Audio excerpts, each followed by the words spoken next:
This so-called brotherhood, it's not brotherhood, it borders on gangsterism, a gangster relationship. Hello and welcome to the channel. Let's talk Floyd Shivambu's first interview after his exit from the EFF, where he joined the MKP.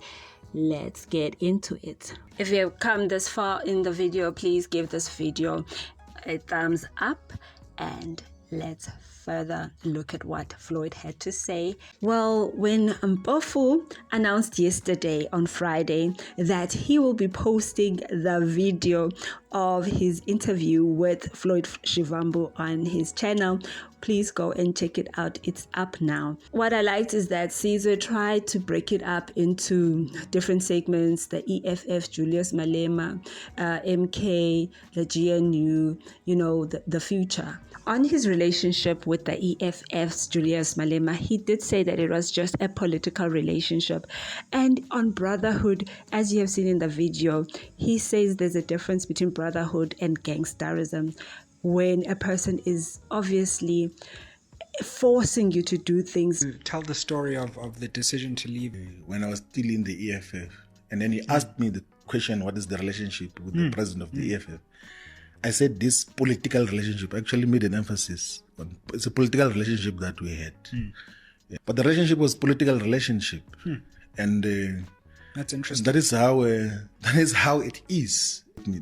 I generally don't have problems with anyone, but I'm able to distinguish that there's a political relationship and like so-called brotherhood and everything else. Because sometimes this so-called brotherhood, it's not brotherhood,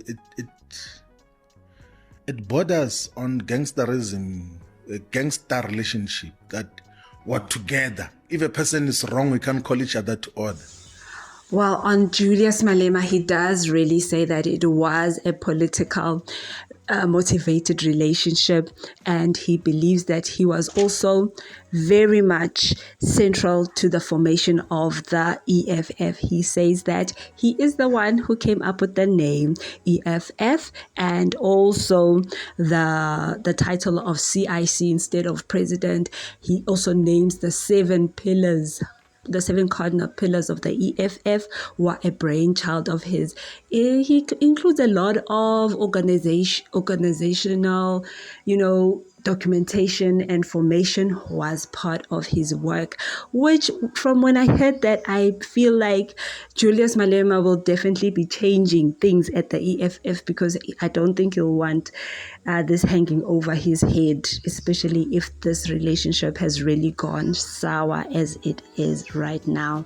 And then on moving to MK, he was definitely campaigning there, because he went on to say that there is no party that has quality leadership like the MKP in the parliamentary caucus.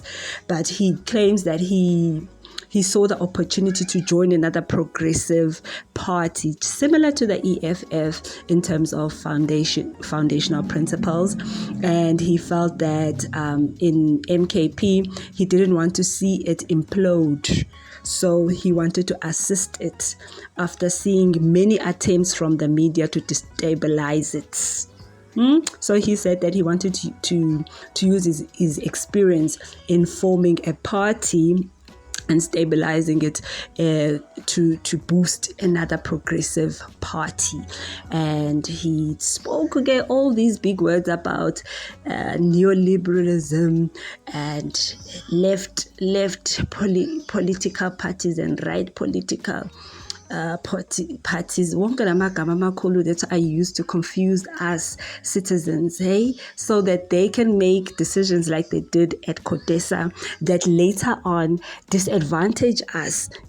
As we are seeing now, we have to fight again, whereas there was already a round table on what were on imfanelo, as they would say in Xhosa, of the black majority in this country. But yeah, let's leave that one. Let's go back to Floyd. I'm going to put all those titles and definitions up here on the video about left and right in terms of political views and how they affect us here in South Africa. You will see.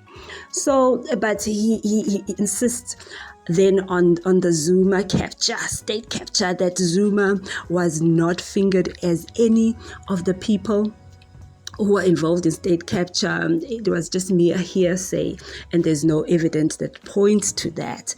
Yay! He even says that Zuma is even progressive. That is why we saw Freeze Must Fall succeeding under him. And he says that with Zuma, he wanted to fix the SOEs and avoid privatization of Eskom. Yeah, as we are seeing right now, there is a possibility of another privatization of Eskom. They tried with SAA, so we're not sure. But in all of that, he was painting, obviously, ANC and its leaders with the brush that they are captured and that they are working with the DA in order to sell this country. And he talked about colonialism. Guys, bear with me with these big words that are still present in today, even though he said that even though we found political freedom, but there are still aspects that still need to be emancipated. So people were definitely going on about this being a master class, and they saw Floyd as some political genius. Well, he does have 20 years experience in politics, him being 41 in this year rather. And then he does say that he did not go into the MKP because he wanted a position. He was not promised a position at the time, but he saw it as an opportunity to be heard. Again, throwing shade there by EFF. Maybe he felt that he didn't have much of a say. A big shade that he threw, which I believe is so unfair to the people that he left at EFF, is that when he left the EFF, all of the other leaders were aware that he wanted to leave and his position.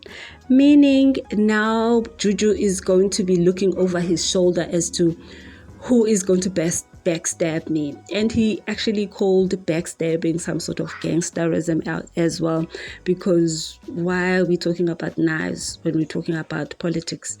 Look, only the MKP people can tell us. Please tell us, is this true? Are you heard in that party? Is it another, sort of some elite group that gets to make the decisions and everybody else is shut out? Is there democracy in there, or is it a dictatorship as well? At the moment, we are still waiting for the MKP to mature into a year of existence. So at the moment, they are early stages. We are watching. Are they ready to be the official opposition in South African politics? Time will tell. What did you think of the interview? Did you get the answers that you are looking for?